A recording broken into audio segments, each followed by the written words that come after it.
La risa de mi nieto resonaba mientras yo luchaba por respirar en el helado lago. Sus padres observaban, imperturbables. Creían que me habían llevado al límite. Una anciana prescindible. Pero al emerger, jadeando, no estaba rota. Había renacido con un propósito único: asegurarme de que su risa sería la última que disfrutarían a mi costa. No olviden suscribirse mientras escuchan y déjennos saber en los comentarios desde dónde nos sintonizan. Ahora, respiren hondo y escuchen con atención. Esta es mi historia. La barbacoa, normalmente una sinfonía de risas y calidez, se convirtió en el escenario de mi ahogamiento. No fue un error, ni un accidente. Manos frías me empujaron por la espalda, seguidas de un empujón repentino y brutal. «Vamos, abuela». La voz de Lucas, afilada con una sonrisa que no le llegaba a los ojos, cortó el aire de verano. «A ver si todavía salpicas». Mi cuerpo se retorció. Mis pies abandonaron el robusto muelle que Arturo y yo construimos hace décadas. Caí al agua como una piedra. El impacto me quitó el aliento. Un dolor punzante florecía en mi pecho mientras intentaba gritar, solo para tragar más agua helada del lago. Mis extremidades se congelaron. 30 años, una cirugía de hombro después. Me agitaba, me debatía. El pánico, una mano helada apretándome la garganta mientras el agua me arrastraba de nuevo. Cuando finalmente emergí, tosiendo y farfullando, con los pulmones ardiendo, alcancé a ver sus caras. Lucas, con los brazos cruzados, sonreía con sorna, riendo con sus amigos. Marcos, mi hijo, solo observaba, su vaso de limonada aún suelto en la mano. Belén, la esposa de Marcos, elegante e indiferente, dio un sorbo delicado a su vino. «De verdad, Elena», murmuró. Su voz apenas se escuchaba sobre el murmullo del agua. «Está exagerando». Solo fue un chapuzón. La crueldad casual fue un golpe en el alma peor que el frío. ¿Cómo salí? No lo recuerdo. Instinto, tal vez, o un miedo desesperado y primal. Las rodillas en carne viva, el corazón martilleándome las costillas. Me arrastré hasta el muelle. Nadie me ayudó. Nadie me tendió una mano. Lucas me miró. Su sonrisa burlona se ensanchó. «Parece que sabes nadar, abuela». «Vieja dura, ¿eh?». Sus amigos rieron disimuladamente. Esa risa delgada y punzante resonaba en mis oídos. La voz de Arturo de hace una vida. La gente muestra su verdadera cara cuando cree que eres más débil. Esa verdad, afilada y repentina, perforó la humillación. Me giré y caminé de vuelta hacia la mesa de picnic. Cada paso una punzada sorda. Ya habían vuelto a asar hamburguesas, abriendo otra botella de vino. Como si mi casi ahogamiento no hubiera ocurrido. Ni una disculpa, ni una preocupación. El agua estaba bastante fría. Jadeé, mi voz apenas audible. Belén, sin levantar la vista de su teléfono, hizo un gesto despectivo con la mano. «Oh, seguro que sí. ¿Más prosecco, cariño?», le preguntó a Marcos. Marcos me lanzó una mirada fugaz, con una leve molestia en sus ojos. «¿Necesitas una manta, mamá? ¿O estás bien?», preguntó sin moverse un ápice. Me estremecí, la tela húmeda pegándose a mi piel, mis rodillas escociendo. Yo no he nadado en años». Mi hombro. Lucas, deslizando el dedo por su teléfono, volvió a sonreír con sorna. «Pero aún lo tienes, ¿eh, abuela? La próxima vez encontraremos un lugar más profundo». La risa se extendió por su pequeño círculo. Belén suspiró, fuerte y con tono de víctima. «Lucas, no seas tan grosero». Elena solo exagera. Se sintió peligroso. Susurré. Mis palabras apenas llegaron a ellos. Marcos finalmente dejó su teléfono, frotándose las sienes. «Mamá, fue una broma. Lucas solo estaba jugando. De verdad, siempre montas un espectáculo. Estamos intentando disfrutar la barbacoa. ¿Podemos seguir adelante?».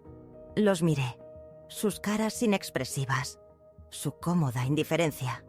Mi corazón dolía no por el dolor, sino por la incredulidad. ¿Cómo llegamos a esto? Hubo un tiempo, Dios me ayude, lo recuerdo, cuando Lucas me envolvía con sus brazos el cuello y decía: Eres lo mejor de esta casa, abuela. Mañanas de domingo con tortitas, su cabecita apoyada en mi brazo. Ahora imitaba ahogamientos, riendo mientras yo luchaba por respirar. Esa crueldad no había surgido de la noche a la mañana. Había sido aprendida, cultivada. De las sonrisas burlonas, los ojos en blanco, las veces que sus padres desestimaban mis preocupaciones, se reían de mis costumbres anticuadas, la forma en que hablaban de mí cuando creían que estaba dormida, la forma en que usaban mi casa, mi dinero, mi tiempo, hasta que me convertí más en un estorbo que en una persona.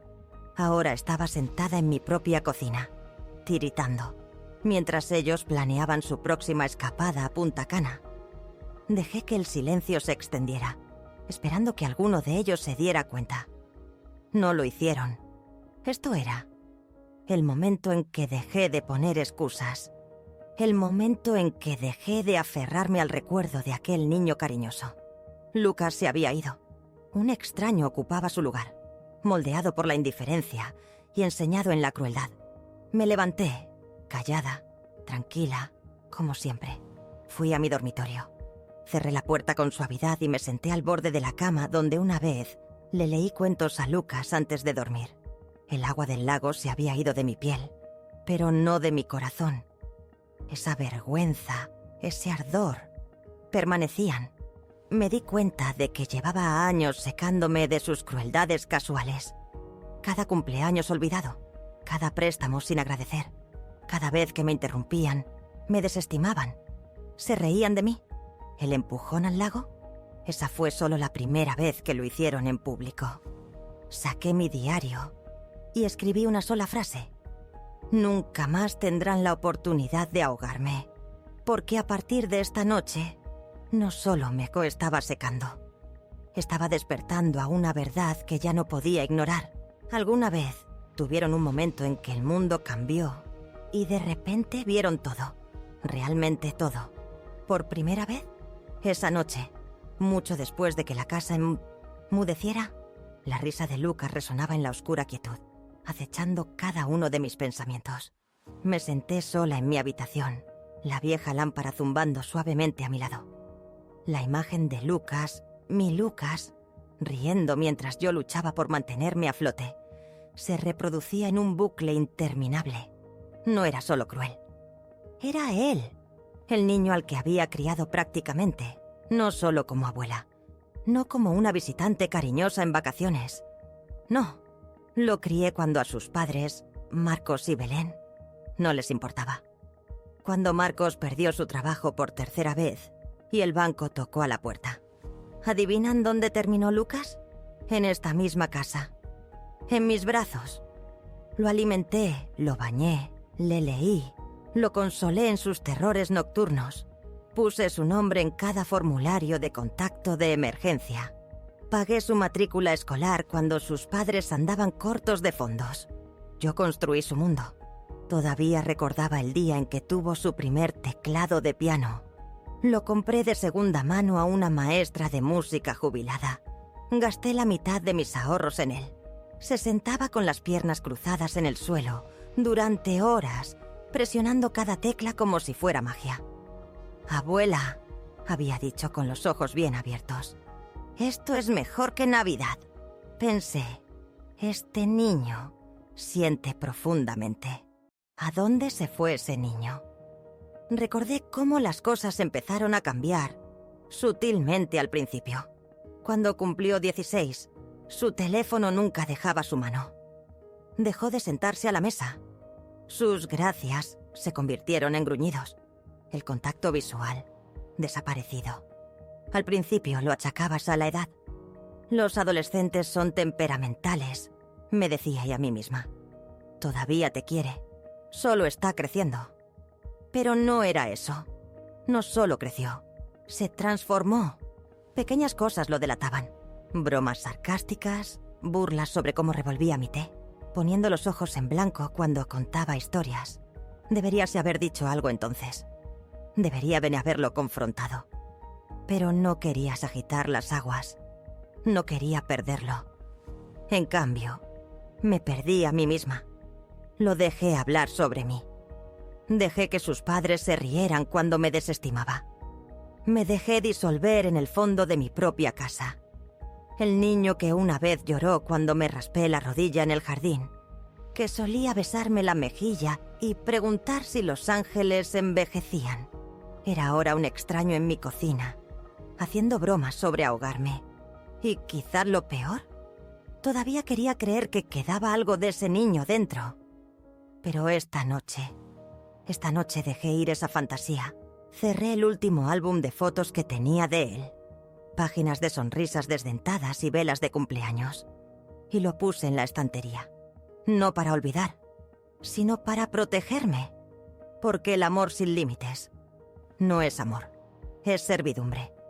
Y yo ya he servido suficiente. Que sus padres se hagan cargo de lo que crearon.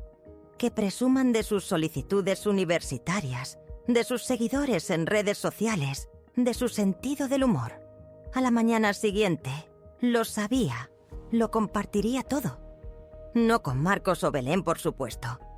Eran ciegos a todo lo que desafiara su narrativa. No, lo compartiría con la única persona que siempre escuchaba, que realmente escuchaba. Alguna vez miraron atrás en su propia vida y señalaron el momento exacto en que dejaron que la indiferencia de otra persona se convirtiera en su silencio. A la mañana siguiente, el suave golpe en la puerta de mi cocina no fue solo un sonido, fue la promesa de un salvavidas. No la puerta principal, nunca la principal. Clara siempre entraba por la de servicio, como si fuera su casa, que en cierto modo lo era. «¿Abre, Elena?» Traje magdalenas y opiniones. Sonreí antes incluso de llegar a esa la puerta. Ahí estaba ella, con sus gafas de sol enormes y su cortavientos turquesa, agarrando una bolsa de papel marrón y 2 tazas de café humeantes, como si fuera a la guerra. Ni siquiera pude decir una palabra antes de que entrara decidida. Dejara el café en la encimera y se quitara las gafas. Sus ojos, agudos y sabios, escanearon mi cara. «Tienes una cara horrible. Siéntate. Te sirvo». Me senté. Porque con Clara no discutías. Recibías. No necesitó preguntar. Su mirada, firme e inquebrantable, sostuvo la mía. «¿Hicieron algo?», afirmó. No una pregunta, sino un hecho frío y duro. «¿Verdad?». Asentí. Solo una vez. Fue suficiente. No jadeó ni dijo: «Oh, cariño», como la mayoría haría. No ofreció una frase hecha. En cambio, se inclinó hacia adelante, apoyó los codos en la mesa y dijo: «Entonces es hora». «¿Hora? ¿Hora de qué?», pregunté. Mi voz apenas un susurro. Metió la mano en su voluminoso bolso, sacando algo que no era una magdalena, ni una servilleta. Era una carpeta de manila, impecable. La deslizó sobre la mesa. Dentro, la tarjeta de mi abogado y una lista de cada cuenta de la que le había hablado el año pasado cuando hicimos mis impuestos. Todo meticulosamente detallado. Mis ojos se abrieron. ¿Tú guardaste eso?» «Lo guardo todo», dijo, su voz firme, inquebrantable. «Especialmente cuando mi mejor amiga está repartiendo su amor y su legado como si fueran caramelos de Halloween a personas que la empujarían a un lago». Dio un sorbo a su café. Su mirada nunca abandonó la mía. «Pedro Domínguez. Derecho sucesorio. Tipografía limpia, de apretón de manos firme, sin rodeos». Miré fijamente la tarjeta. El nombre, su aspecto profesional. Se sentía tan definitivo. «No lo sé», murmuré. Una repentina ola de aprensión me invadió. «Se siente definitivo». Clara se reclinó, se cruzó de brazos e inclinó la cabeza. Una pequeña sonrisa de complicidad asomó en sus labios. «Quieres un final, Elena. Simplemente no quieres sentir culpa. Eso es diferente». Golpeó la mesa con un dedo. Su voz bajó a un registro bajo y intenso. «Escúchame. Pagaste la escuela de Lucas. Pagaste sus aparatos, su maldito piano, sus viajes de fútbol. Dejaste que Marcos y Belén vivieran gratis en tu casa del lago un verano entero. Y aún así tuviste que comprar tus propios víveres ese agosto. Quería ayudar. Susurré. Un dolor familiar en mi pecho. Lo sé. Eres mejor que ellos. Ese es el problema. Miré por la ventana. Las hortensias estaban floreciendo. Arturo las había plantado para nuestro aniversario.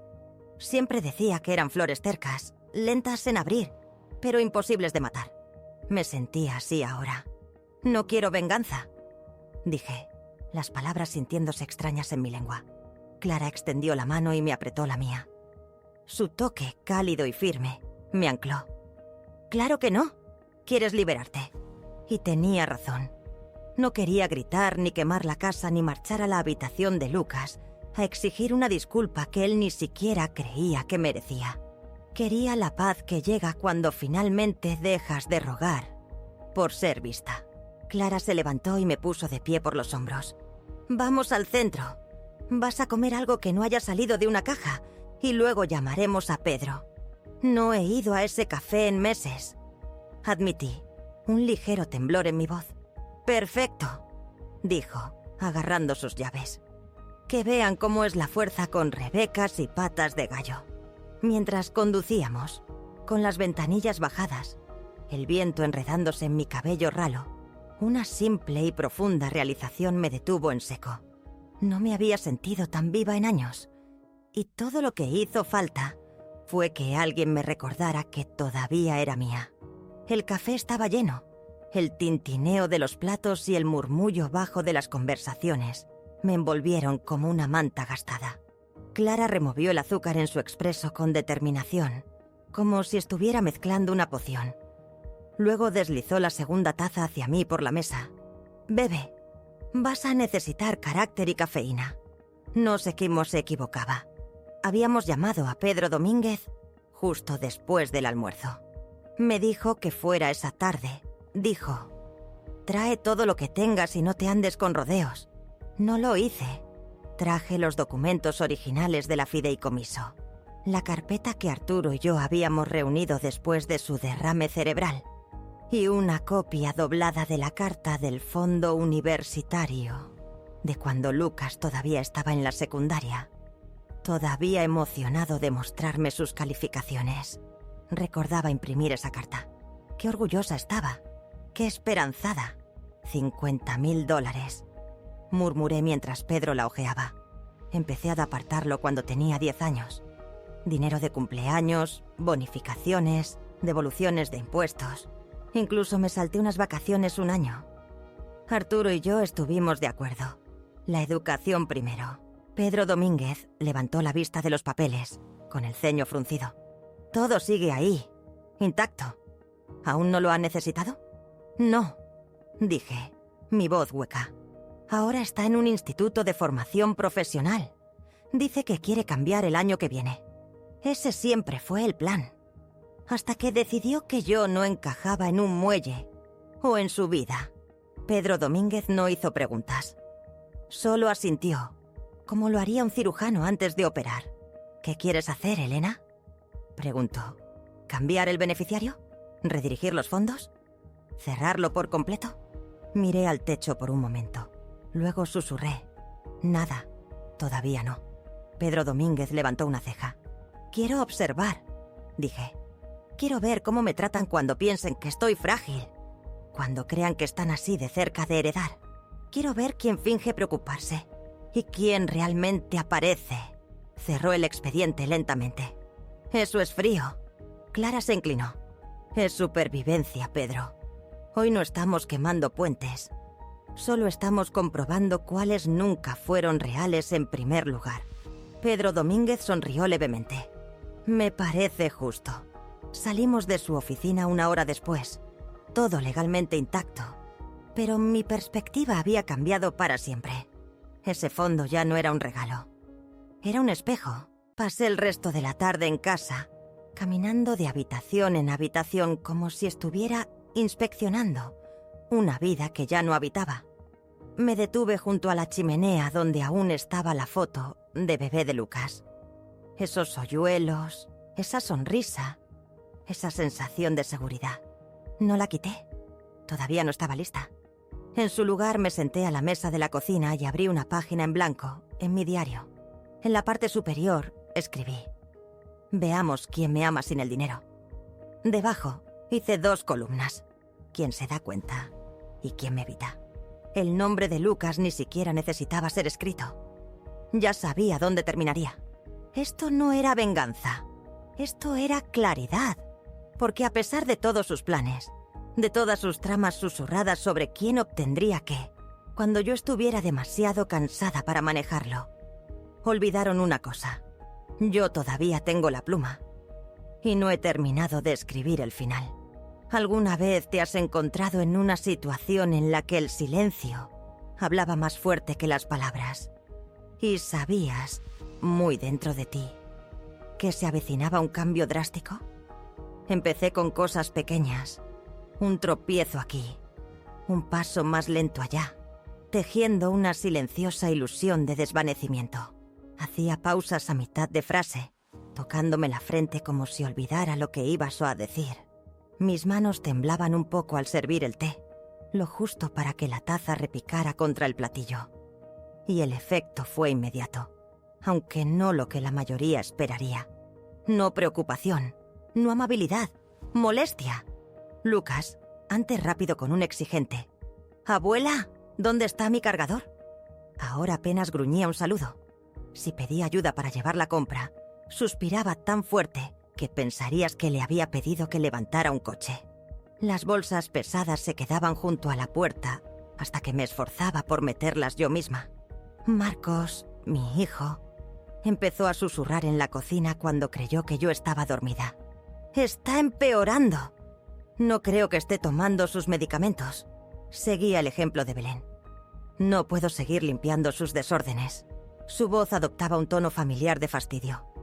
Belén, siempre rápida para poner cara de preocupación ante los amigos de la iglesia, ni siquiera se molestaba a puertas cerradas. Dejó la estufa encendida otra vez. Declararía una noche demasiado alto, demasiado falsamente. «Eso es peligroso, Marcos. ¿Y si Lucas estuviera aquí solo?». Él siempre estaba aquí solo, pero nadie se preocupó por él entonces. La verdad es que nunca dejé la estufa encendida. La comprobaba 2 veces, y otra vez, antes de acostarme. Pero no discutí. Simplemente les dejé creerlo. Que construyeran su caso para mi deterioro. Ellos creían que jugaban al ajedrez. No se daban cuenta de que yo estaba jugando una partida más larga. Por la noche, me acostaba en la cama, escuchando las voces amortiguadas a través de la pared. Nunca decían mi nombre, solo ella y ella. Necesita ayuda. Se está convirtiendo en una carga. Ni siquiera sabe cómo llevar las cuentas de su propio dinero. Esa última casi me hace reír a carcajadas. Guardaba los libros de contabilidad en el cajón de mis calcetines. Cada transacción, cada cuenta saldada hasta el último céntimo. El fondo universitario, aún intacto. La plusvalía de la casa, todavía a mi nombre. Y sin embargo me daban por perdida, como si ya no estuviera. Una mañana entré en la cocina y encontré a Lucas y Belén en la mesa, susurrando. Se quedaron inmóviles al verme, pero no antes de que oyera la palabra residencia. Lucas me miró como si fuera un objeto, no una persona. «Ella no oyó eso», murmuró a Belén, desviando la mirada. Serví mi café lentamente, dejando que el silencio se espesara entre nosotros. Miré por la ventana al jardín que Arturo y yo habíamos construido de la nada. Nuestro santuario. Las hortensias volvían a florecer. Terquedad pura, como nosotros. «Estoy vieja», dije en voz alta sin dirigirme a nadie en particular. Mi voz suave, pero clara. Pero no estoy sorda. Ninguno de los dos respondió. Su silencio era un muro espeso e inamovible. Fue entonces cuando lo supe.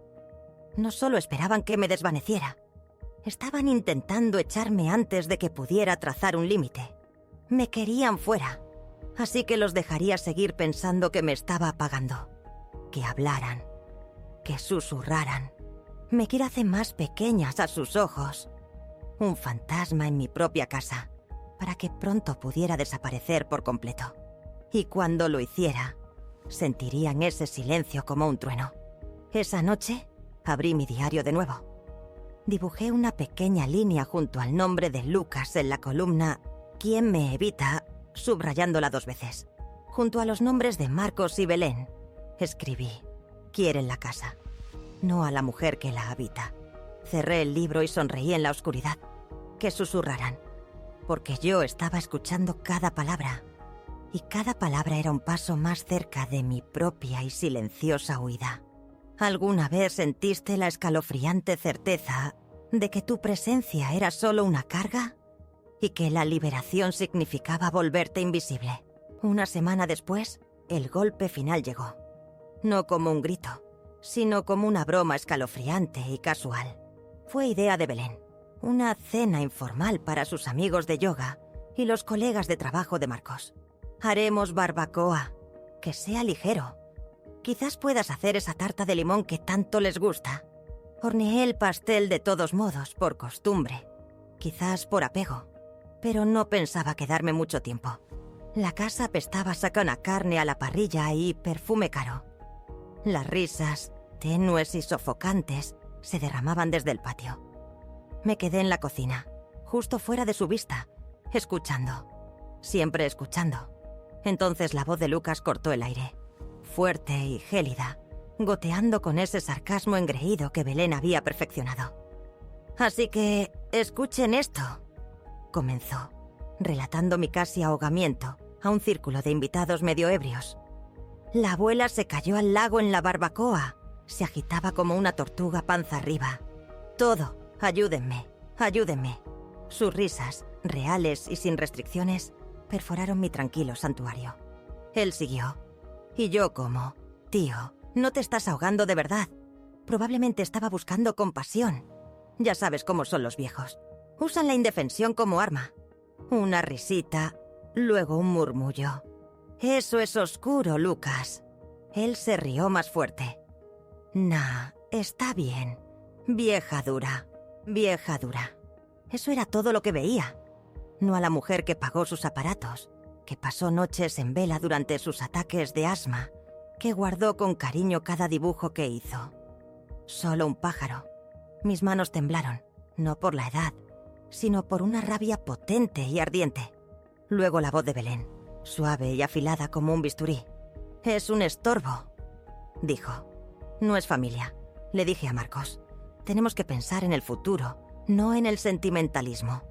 Estorbo. No era la primera vez que me sentía desechable, pero esta vez era definitivo. Sin lágrimas, sin palabras, solo una calma, una resolución inquebrantable. Caminé a mi habitación, las risas amortiguadas por la puerta cerrada. Me senté en la cama y algo profundo cambió. No estaba enfadada, no estaba desconsolada, estaba harta. Esta era la claridad que había esperado. La firma en el contrato invisible que habían escrito el día que Lucas México me empujó a ese lago. Saqué la tarjeta de Pedro Domínguez del cajón de mi mesita de noche. Mis dedos se posaron sobre el número. Luego marqué. Contestó al segundo timbrazo. «Soy Elena», dije, mi voz firme. «Estoy lista». No preguntó qué quería decir. «Ven mañana. Trae los documentos, trae tu DNI». «Ya los tengo», confirmé. Las palabras una promesa silenciosa para mí misma. Cuando colgué, sus risas parecieron desvanecerse como si pertenecieran a extraños. La tarta de limón permaneció intacta. Me corté una rebanada perfecta. No para ellos, sino para mí. La comí lentamente, sola, en la mesa de la cocina. Que pretendieran que era invisible. Mañana descubrirían lo invisible que podía llegar a ser. Este silencio no era debilidad. Era mi salida. No dormí. Me senté en mi escritorio, el mismo donde había ayudado a Lucas con sus ensayos para la universidad, y abrí mi portátil. La página web de la Fundación de Becas, marcada como favorita durante años, brillaba. Arturo y yo siempre habíamos admirado su lema. La educación debe ganarse, no heredarse. Escribí deliberadamente. Cantidad a donar, $50.000. Donante, en memoria de Arturo Walker. Destino, beca STEM para estudiantes de primera generación. Anónimo, sí. Antes de hacer clic en confirmar, me detuve. Lucas, de 9 años, sin dientes, prometiendo hacer máquinas que ayuden a la gente a respirar mejor. Ya no decía nada parecido.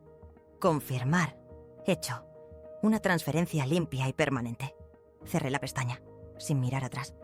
Luego, el tren. Billete de ida. Salida domingo. Destino, Puerto Serena. Una tranquila comunidad de retiro que Clara había descrito. Pacífico, no muerto. Jardín, taller, ajedrez. Perfecto. Elegí el primer tren, silencioso, desapercibido. Mientras la casa dormía, hice mi equipaje ligero. Una maleta pequeña, 3 suéteres, guantes de jardinería, la franela de Arturo, mi diario de cuero y una única y pequeña foto de Lucas de bebé. Solo una. Los objetos de valor ya se habían ido. Los documentos seguros. Lo que quedaban eran cáscaras. Ropas sin usar. Electrodomésticos sin agradecer. Tarjetas de cumpleaños olvidadas. Que rebusquen en mi antigua vida. Como buitres. Me voy este fin de semana con Clara. Anuncié el viernes por la noche, de pie en el umbral de la cocina. Quiere compañía en un pequeño viaje por carretera. Marcos gruñó sin levantar la vista. Lucas pasó de largo, murmurando. ¡Qué bien! Solo Belén respondió. Un hueco y distraído. Con cuidado. Más preocupada por la ropa que por mi partida. Ni uno preguntó dónde. Ni uno preguntó por qué. Nadie se ofreció a llevar mi maleta. Esto no era negligencia. Era cálculo. Habían terminado de fingir. La abuela está vieja. Probablemente no estará mucho tiempo más. Que se vaya. Estaremos aquí cuando lean el testamento. Prácticamente podía escuchar sus pensamientos. La maleta estuvo junto a la puerta toda la tarde. La miraron de reojo, pero ninguno preguntó cuándo regresaría. Asumieron que no lo haría. Y tenían razón. Este no era solo un viaje de fin de semana. No iba a volver, ni a esta casa, ni a esta gente. Esa noche, miré fijamente las paredes, antes llenas de las risas de Lucas, del tarareo de Arturo. Ahora silenciosas, frías, observándome partir. Mi alarma, programada para las 5:30 de la mañana, prometía un futuro que ellos no podrían ni imaginar. ¿Alguna vez has sentido la paz profunda que surge al tomar una decisión tan liberadora?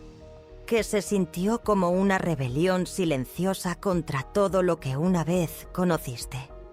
El suave zumbido de la alarma a las 5:30 de la mañana cortó el silencio previo al amanecer. Una señal secreta para mi éxodo silencioso. Me moví como un fantasma, deslizándome por la casa así a oscuras, cada paso deliberado. Ingrávido. No había necesidad de luces. Después de décadas, cada crujido de las tablas del suelo, cada sombra, estaba grabado en mi memoria. Me cepillé el cabello. Doblé la manta pulcramente sobre mi cama. No escribí nada. No dije nada. No quedaba nada que decir al aire vacío, a la gente que dormía ajena en sus cómodas camas.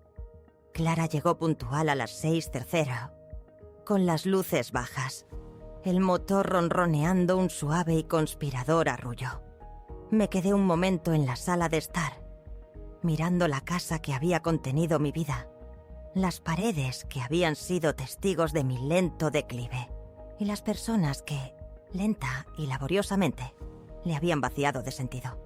No había dolor, solo un vasto y expansivo espacio, donde solía habitar el resentimiento.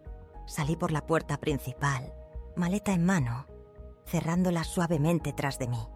Nadie se movió, ni siquiera Lucas. Mientras Clara condució a Josh hacia la estación, con el cielo tiñéndose de rosas y naranjas tenues, me miró de reojo. «No te preguntaron a dónde ibas, ¿verdad?», inquirió con voz queda. Negué con la cabeza, mi mirada fija en la carretera, las casas familiares encogiéndose en el retrovisor. Ni siquiera levantaron la vista. Confirmé. Hizo un ruido en la garganta, una risa amarga, quizás. Imagínate, desapareces y nadie se da cuenta. Una punzada, breve y aguda, me atravesó, pero la aparté. Lo prefiero así. dije, mi voz firme, sintiendo la verdad en las palabras. Y así era. Esta era mi elección, mis condiciones. En la concurrida estación de tren, encontramos un banco vacío cerca de las vías. El aire vibraba con motores lejanos y anuncios amortiguados. Nos abrazamos. Un abrazo firme, sin palabras, que lo decía todo. Clara me deslizó un pequeño sobre sin marcar en la mano. «Por si acaso», dijo, sus ojos cálidos. Asentí. No lloramos. Mujeres como nosotras, que habíamos visto nacimientos y muertes, y los vastos, dolorosos espacios intermedios, no llorábamos por la libertad. El tren se detuvo con un rugido bajo, una majestuosa bestia de acero, ofreciendo la huida. Abordé con mi única maleta pequeña. Encontré mi asiento junto a la ventana y observé la plataforma llenarse de rostros difuminados, mientras el tren avanzaba lentamente. A medida que el pueblo se desvanecía a mis espaldas, reemplazado por árboles difuminados, un cielo expansivo y lo desconocido que me llamaba, exhalé un aliento que no me había dado cuenta de que había estado conteniendo durante décadas. Fue un suspiro largo y lento, de puro e inalterado alivio. Esto no era una escapada, era un renacer. Y de vuelta en aquella casa tranquila, ni siquiera notarían que faltaba hasta que se acabaran las toallas, el congelador estuviera vacío, y la mujer a la que una vez llamaron abuela dejara de serles útil. No me despidieron, pero sentirían mi ausencia. Y eso, me di cuenta, fue un adiós que jamás olvidarían. Puerto Serena era exactamente como Clara Lapshask la había descrito. No el tipo de silencio solitario, sino el tipo de paz. El canto de los pájaros por la mañana. Un coro suave fuera de mi ventana. El suave arrastrar de zapatillas en el pasillo. Un suave murmullo de música clásica flotando desde el apartamento de un vecino. Mi habitación era pequeña, pero limpia, bañada por la luz de la tarde que se filtraba así a través de cortinas blancas y nítidas. Una cama sencilla junto a la ventana, una estantería, un sillón robusto que no crujía cuando me sentaba en él. Colgué la vieja camisa de franela de Arturo en el gancho de la puerta. Su aroma familiar, un ancla reconfortante. Coloqué la única foto del bebé Lucas junto al alféizar. No como una invitación a los recuerdos, sino como un monumento. Miré esa foto y finalmente vi la verdad. Era solo un niño al que amé, no un hombre que merecía poseerme, ni determinar mi valor. Esa tarde, me senté en el pequeño escritorio. Abrí mi diario de cuero en una página en blanco. El vacío invitante, imponente. Luego, lenta, deliberadamente, comencé la carta. No solo para Lucas, para todos ellos. Marcos, Belén y Lucas. Escribí sus nombres en la parte superior como si fuera el obituario de una relación que había muerto hacía mucho tiempo. Y entonces comencé. Fui yo quien se desveló cuando Lucas no podía dormir. Fui yo quien pagó su escuela, sus zapatos, su futuro. Fui yo quien nunca faltó a un cumpleaños, incluso cuando ustedes olvidaron el mío. Escuché, esperé, tuve esperanzas, y a cambio, se burlaron de mi miedo. Minimizaron mis necesidades. Trataron mi presencia como un estorbo. Se rieron cuando me ahogué. Dejé de escribir, mi mano suspendida sobre la página. La coloqué sobre mi corazón. No estaba acelerado, no como solía de hacerlo cuando los confrontaba en voz alta. Latía con calma, firme, un ritmo de poder silencioso. Volví a coger la pluma. Esto no es venganza. No los estoy castigando, pero ya no financiaré a personas que ven mi amor como una ventaja. El fondo universitario se ha ido. La herencia seguirá. He dado suficiente. Y ahora elijo la paz. Abajo no escribí, con cariño, abuela. Firmé mi nombre completo. Elena Margarita Walker. Porque esa es quien ellos olvidaron que existía. No solo la abuela, no solo mamá, sino una mujer. Una completa. Doblé la carta. La coloqué con cuidado en un sobre sin remitente. No incluí regalos, ni dinero, ni fotos. Solo la verdad. Caminé hasta la pequeña oficina de correos en la esquina de la comunidad La envié por correo prioritario. Y no miré atrás. De camino a casa, me detuve en el huerto comunitario. Algunos residentes, sus rostros surcados por la sabiduría de los años, estaban cuidando un pequeño huerto. Un hombre mayor, con las manos hundidas en la tierra, levantó la vista, con tierra manchada en la mejilla. Asintió. ¿Primer año aquí?, preguntó, su voz suave. Sí, dije, una sonrisa genuina formándose. Buen lugar, respondió simplemente. Aquí nadie te pide que demuestres tu valía. Sonreí de nuevo, esta vez de verdad. Por eso vine. ¿Alguna vez han experimentado la profunda claridad que proviene de romper lazos y darse cuenta, por primera vez, de que son verdaderamente libres? Tardó exactamente 5 días. 5 días desde que envié esa carta hasta que la primera onda llegó. No revisé mi teléfono. No había traído uno. Si necesitaban hablar, tendrían que hacerlo sin rastreo, sin expectativas, porque yo ya había dicho todo lo que necesitaba decir. Y esta vez tendrían que asimilarlo. Pedro Domínguez, mi abogado, me contó después en uno de sus correos electrónicos raros, casi con una risita, que Marcos llegó a la oficina con aspecto, y cito, 10 años mayor y 20 kilos de pánico menos. Aparentemente, la carta había llegado durante el desayuno. Lucas la había abierto, probablemente esperando un cheque, una nota sentimental o instrucciones sobre cómo reclamar su dinero. En cambio, encontró mi letra expuesta como un espejo. Sin gritos, sin súplicas, solo hechos. Y entonces, esa única frase que debió quitarle el aliento. El fondo universitario se ha ido, redirigido a una fundación que valora la decencia por encima del privilegio. Pedro Domínguez dijo que Lucas se puso rojo al instante, un rubor furioso subiéndole por el cuello. Belén, siempre la dramática, comenzó a maldecir entre dientes.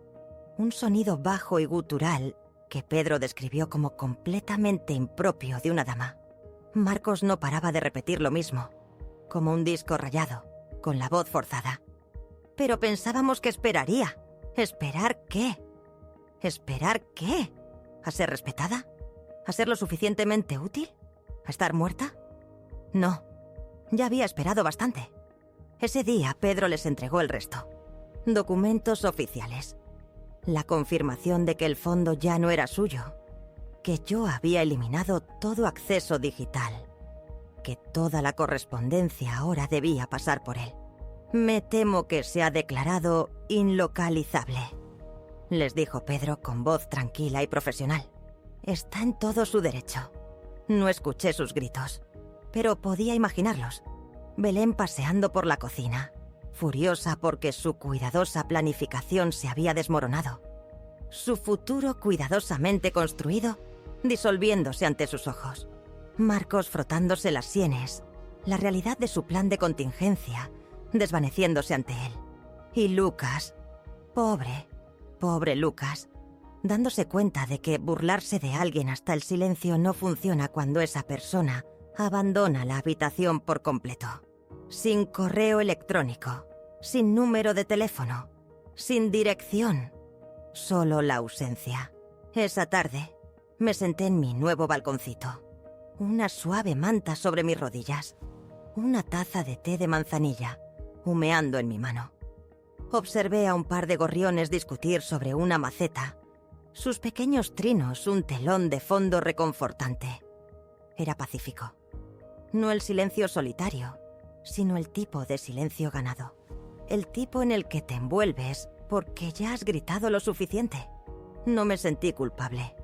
No me pregunté si había ido demasiado lejos, porque por primera vez la distancia entre nosotros era honesta.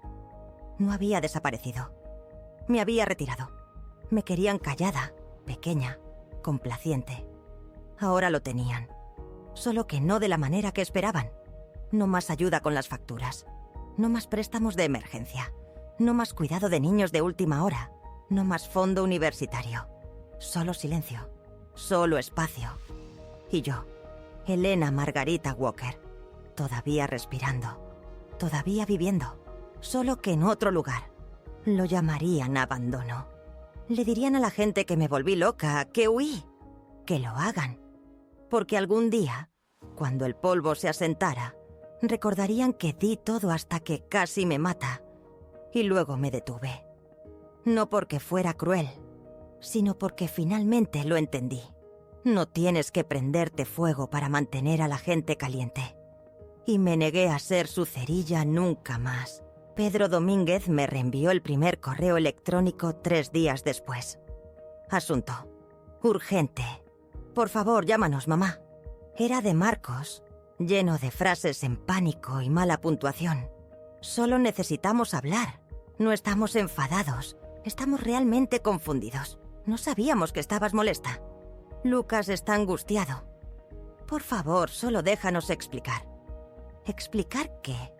Que me imaginé el agua en mis pulmones. Que malinterpreté sus risas. Que ser llamada un estorbo no era lo que parecía. No querían hablar. Querían acceso. Pedro me preguntó si quería que respondiera. Le dije que no. Que se queden con el eco de su propio silencio. Esa misma semana llamaron al banco. Intentaron acceder a las cuentas. Denegado. Enviaron un correo electrónico a la fundación de becas. Denegado. Y luego vino el movimiento más audaz. Hasta el momento. Me reportaron como desaparecida. Un agente se presentó en la oficina de Pedro, preguntando si había alguna preocupación por mi seguridad. Pedro, bendito sea, entregó la documentación. Elena Walker está en su sano juicio. Se fue por elección propia y no tiene ninguna obligación legal de informar a las personas de las que se está protegiendo. Lo intentaron de nuevo al día siguiente, esta vez con Lucas llamando. Pedro Domínguez no respondió. Me envió una actualización con el asunto. Están desesperados. No lo abrí de inmediato. Me quedé con el conocimiento, no porque necesitara disfrutar su pánico, sino porque necesitaba creer en mi derecho a marcharme. Hay una extraña culpa que se asienta cuando dejas de maternar a personas que se han vuelto adictas a tu silencio. Vienen oleadas. Quizás fui demasiado dura. Quizás no lo dijeron en serio. Quizás cambiarán. Pero la culpa es solo el precio que pagas cuando te han enseñado que el amor debe doler. Y yo ya no ibas a pagar ese precio. No respondí. No me inmuté. En cambio, pasé el día en el jardín, hundiendo mis dedos en la tierra tibia y plantando semillas como si estuviera retando a la tierra a empezar de nuevo conmigo. Esa tarde, Clara llamó. Están descontrolados, dijo. La voz se está corriendo. Las amigas de yoga de Belén están empezando a susurrar. Una de ellas preguntó si tenías demencia. Me reí. No la risa cortés, sino la liberadora. Bueno, dije. Debo ser la paciente de demencia más organizada que han visto. Clara hizo una pausa. ¿Estás segura de que estás bien con que piensen que te has ido? Miré por la ventana el sol poniéndose sobre un lecho de caléndulas. No me he ido, dije. Simplemente no estoy disponible. Porque esa es la verdad, ¿no? Querían que fuera un mueble silencioso en el fondo. Siempre lista. Nunca necesaria. Conveniente. Desechable. Ahora me he ido, pero no estoy desaparecida. No me perdieron. Me expulsaron. Y ahora que no me encuentran, finalmente intentan escuchar. Pero es demasiado tarde para conversaciones. Esto no es un enfrentamiento, es una partida. Y por primera vez, no son ellos quienes eligen cuándo termina.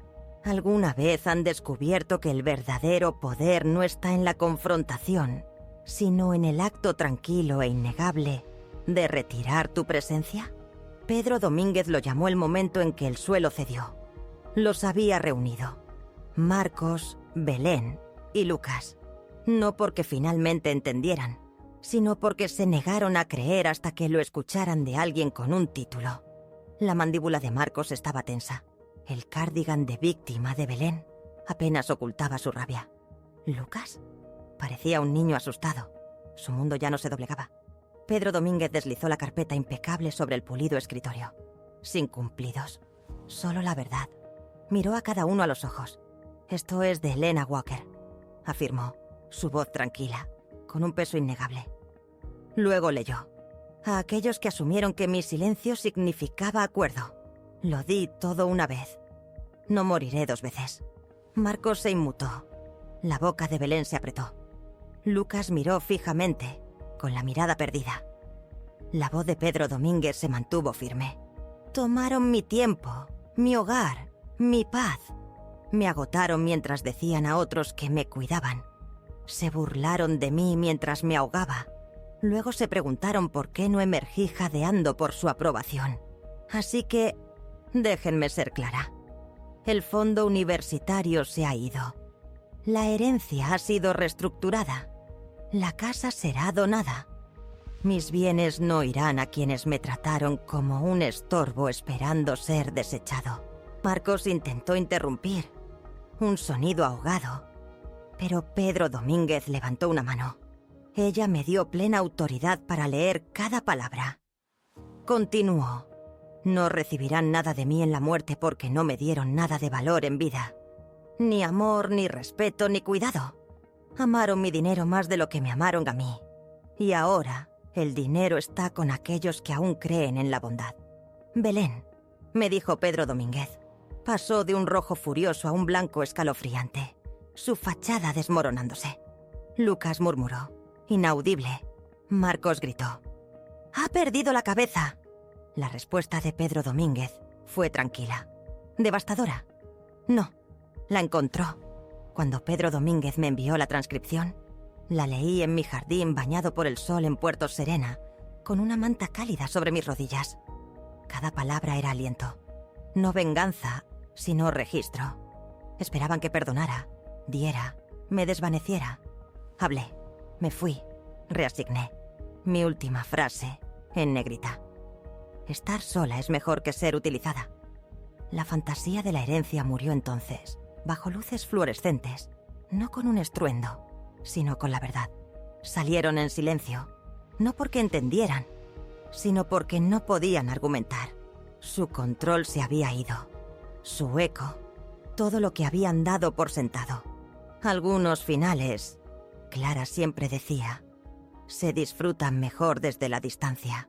Los comentarios de Clara eran un susurro seco, teñido de burla. Todo empezó con un portazo, Elena. Lucas, de vuelta de la oficina de asuntos estudiantiles de su universidad, lleno de malas noticias, lleno de reproches. Belén saltó. Quizás si no te hubieras reído cuando casi se ahoga, aún tendrías un futuro financiado. Marcos solo se frotaba las sienes, la sombra de lo que fue un hombre. Lucas no regresó a la universidad. El cheque de reembolso nunca llegó. No fue castigado. Fue excluido. Los susurros en el supermercado, las miradas de reojo en la iglesia, todos eran informes de Clara. Decían que habías desaparecido, me dijo. Pero les dije que había retirado tu inversión de una empresa tóxica. Yo reí. Una risa libre y gozosa. En la casa del lago, la espiral se profundizó. Marcos bebía más. Belén se quejaba. La desaparición de mamá arruinó todo. Nunca se fue. Siempre desaparición. Para ellos, yo seguía siendo un fantasma. Una presencia a la que no debían nada. Una figura que les debía todo. Pero el vecindario lo sabía. Pedro Domínguez confirmó que yo estaba viva. Bien, y legalmente desvinculada. Viejos amigos le dieron la espalda a Belén. Marcos recibía sonrisas vacías, ninguna invitación más. Su reputación se desvaneció, no por escándalo, sino por la verdad. Te burlas de una mujer, la despojas de su valor y la gente recuerda. ¿Quién crió a Lucas? ¿Quién financió las vacaciones? ¿Quién horneó, trajo flores? ¿No pidió nada? Yo. Y ahora me había ido. Su círculo social no se derrumbó. Simplemente giró sin ellos. No grité. No me defendí. Simplemente dejé de contribuir. Los amigos de Lucas se fueron alejando. Su teléfono, antes un arma, yacía boca abajo.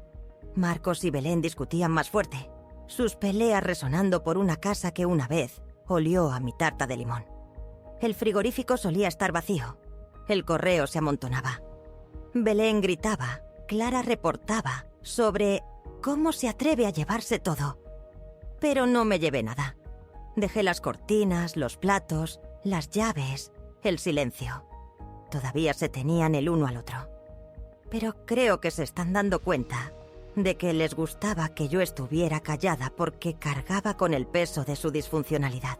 Ahora el peso es suyo. Y aquí estoy, en mi balcón, con una bebida caliente en la mano, el sol en mi cara, rodeada de gente que dice por favor y gracias, sin expectativas. Que se queden en el silencio, porque ya no es mi trabajo llenarlo.